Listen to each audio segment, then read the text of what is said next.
ఆవిర్భవించిన తెలంగాణ రాష్ట్రం 2047 నాటికి ప్రపంచం దృష్టిని ఆకర్షించేలా వేగంగా అడుగులు వేస్తోంది. అందులో భాగంగా రాష్ట్ర ప్రభుత్వం 2 రోజుల పాటు ఫ్యూచర్ సిటీలో తెలంగాణ రైజింగ్ 2047 గ్లోబల్ సమ్మిట్ ను నిర్వహిస్తోంది.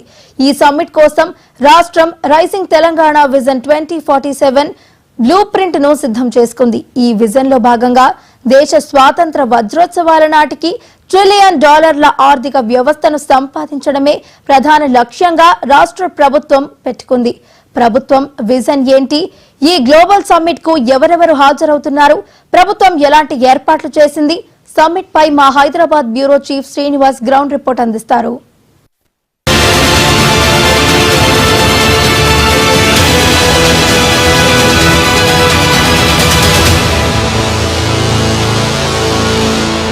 తెలంగాణ రైజింగ్ గ్లోబల్ సమ్మిట్ 2047 కోసం హైదరాబాదులోని ఫ్యూచర్ సిటీలో అన్ని ఏర్పాట్లు చురుగ్గా జరుగుతున్నాయి. గత నెల రోజుల నుండి ఇక్కడ భారీ ఏర్పాట్లు చేస్తున్నారు. దేశ విదేశీ ప్రతినిధులతో పాటు ముఖ్యంగా ఆర్థిక, రాజకీయ, సాంస్కృతిక రంగాలకు చెందిన ప్రముఖులందరూ హాజరవడంతో పాటు పారిశ్రామికవేత్తలు, బడా వ్యాపారులు, అన్ని రంగాలకు చెందినటువంటి అతిథులకు ఆహ్వానం పలకడానికి భారీ ఏర్పాట్లు జరుగుతున్నాయి. వాటి విశేషాలేంటో తెలుసుకోవడానికి మనం ఒక్కసారి ఈ ప్రాంగణంలోనికి అడుగు పెడదాం.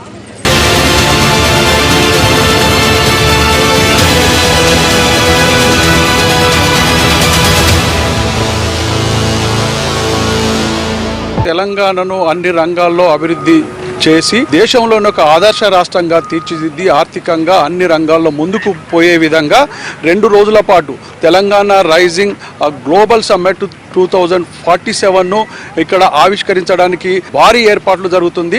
హైదరాబాద్లోని ఫ్యూచర్ సిటీలో ఈ ఏర్పాట్లు గత 15-20 రోజుల నుండి పూర్తిగా అంటే అధికారుల సమక్షంలో, మంత్రుల సమక్షంలో రాత్రింపగలు జరుగుతున్నాయి. ప్రస్తుతం మనం ఈ ఆవరణలోనే ఉన్నామని చెప్పవచ్చు. అయితే గత కొద్ది రోజులుగా జరుగుతున్న ఏర్పాట్లను చూసేది ఉంటే దాదాపుగా ఫ్యూచర్ సిటీలో 100 ఎకరాల విస్తీర్ణంలో ఈ ఏర్పాట్లు అంతర్జాతీయ ప్రమాణాలతో కూడినటువంటి ఏర్పాట్లు చేస్తున్నారు. ప్రధానంగా దేశ విదేశాల నుంచి వచ్చే ప్రతినిధులకు అంతర్జాతీయ ప్రమాణాలతో 3 అంచెల భద్రత కల్పించి వాళ్ళందరికీ ఏర్పాట్లు చేస్తున్నారు. దేశంలోనే తెలంగాణ అభివృద్ధి ఏ విధంగా ఉంటుంది, అదే విధంగా అంతర్జాతీయంగా ఏ విధంగా ఇటు పరిశ్రమలను, ఇదే విధంగా ఐటీ కంపెనీలను, మిగతా రంగాలను ఇటు సినిమా కావచ్చు, క్రీడా కావచ్చు, ఈ రంగాలన్నిటికీ తెలంగాణ ముఖ్య కేంద్రంగా ఉండడానికి ఈ సమ్మిట్ ఎంతో దోహదపడుతుందన్నటువంటి భావనతో ముఖ్యమంత్రి రేవంత్ రెడ్డి ప్రతిష్టాత్మకంగా తీసుకొని ఈ కార్యక్రమాలను 2 రోజుల పాటు రూపొందించారు. ప్రధానంగా మొదటి రోజు మొత్తం అంతర్జాతీయంగా వచ్చినటువంటి పారిశ్రామికవేత్తలు, వ్యాపారులు, అదేవిధంగా సినీ, క్రీడా, ఇతర కళాకారులతో పాటు వాటన్నిటి మీద చర్చ జరగడంతో పాటు ఇక్కడ ఉన్నటువంటి తెలంగాణ సంస్కృతి సాంప్రదాయాన్ని ప్రతిబింబించే విధంగా అన్ని రకాల ఏర్పాట్లు చేయడంతో పాటు వీటికి కావలసినటువంటి అంటే 2వ రోజు ఈ తెలంగాణ అభివృద్ధి కోసం రూపొందించినటువంటి అన్ని విభాగాలు దాదాపుగా 24 శాఖలతో కూడినటువంటి అన్ని విభాగాలతో కూడినటువంటి vision document గ్లోబల్స్ Telangana rising vision document 2047ను ఆవిష్కరించనున్నారు. అందుకోసం గత కొద్ది రోజులుగా భారీ ఏర్పాట్లు జరుగుతున్నాయని చెప్పవచ్చు. దాదాపుగా 14,000 చదరపు మీటర్లలో కూడినటువంటి ఈ ఏర్పాట్లు మొత్తం అంటే కొత్త నగరాన్ని ఇక్కడ ఆవిష్కరిస్తున్నారని చెప్పవచ్చు. ప్రత్యేకంగా ఈ ప్రాంగణంలో గత నెల రోజుల నుండి జరుగుతున్నటువంటి కార్యక్రమాలను మనం చూడవచ్చు. ఇప్పటికే అన్ని ఏర్పాట్లు చేశారు. ఇటు దాదాపుగా ఈ సిటీ ప్రాంతంలో నుంచే కాకుండా ఇతర ప్రాంతాల నుండి ఇక్కడికి రావడానికి కావాల్సినటువంటి రవాణా కనెక్టివిటీ సౌకర్యాలను కూడా ఏర్పాటు చేశారు.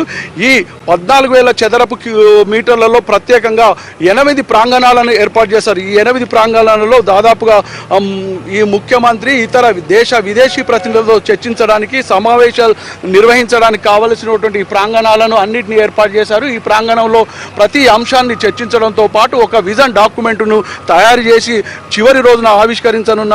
ఈ ప్రధానంగా ఈ మనం చూస్తున్నాం ఈ తెలంగాణ రైజింగ్ గ్లోబల్ సమ్మిట్లో ఇనాగ్రల్ హాల్లో ఉంటుంది. ఈ ఇనాగ్రల్ హాల్లో చర్చలు, అదేవిధంగా సమావేశాలు, సదస్సులు నిర్వహిస్తారు. దానికి ఆనుకొనే మరో 3 ప్రాంగణాలను ఏర్పాటు చేశారు. ఈ ప్రాంగణాల్లో విదేశాల నుంచి వచ్చినటువంటి ప్రతినిధులతో, ఇతర కంపెనీల నుండి వచ్చిన ప్రతినిధులతో, పారిశ్రామికవేత్తలతో ఒక చర్చలు జరపడానికి ప్రత్యేకమైనటువంటి ఈ స్టాల్స్ను కూడా ఏర్పాటు చేశారు.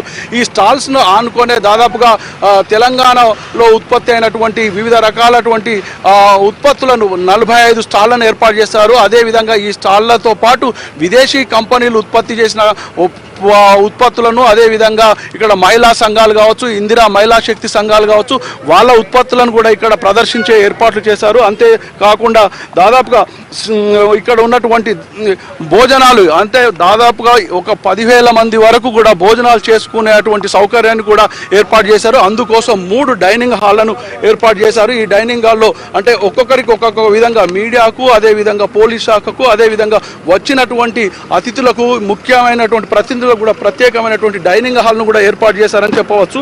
ప్రధానంగా ఇక్కడికి వచ్చేటువంటి ముఖ్య అతిథులందరికీ దేశ విదేశాల నుండే కాకుండా ఇతర రాష్ట్రాలకు చెందినటువంటి మంత్రులు, కేంద్ర మంత్రులకు కూడా భద్రతా విషయంలో కూడా గట్టి చర్యలు తీసుకున్నారని చెప్పవచ్చు. దాదాపుగా ఇక్కడ పార్కింగ్ కోసం కూడా ప్రత్యేకమైనటువంటి ఏర్పాట్లు చేశారు. ఈ పార్కింగ్ అలాట్మెంట్ కూడా ఎవరికి వారే ఆ పార్కింగ్ విషయంలో కూడా ప్రత్యేకంగా ఈ 3 జిల్లాల నుండి పోలీసు భద్రతా విషయంలో చూసేది ఉంటే ఇటు హైదరాబాదు, సైబరాబాదు, రాచకొండ, అదేవిధంగా పక్కనే ఉన్నటువంటి మహబూబ్ నగర్, అదేవిధంగా నల్లగొండ జిల్లా నుండి కూడా పోలీసు బలగాలను తరలించి 3 అంచెల విధానంలో ఇక్కడ పోలీసు బలగాలను ఏర్పాటు చేశారు.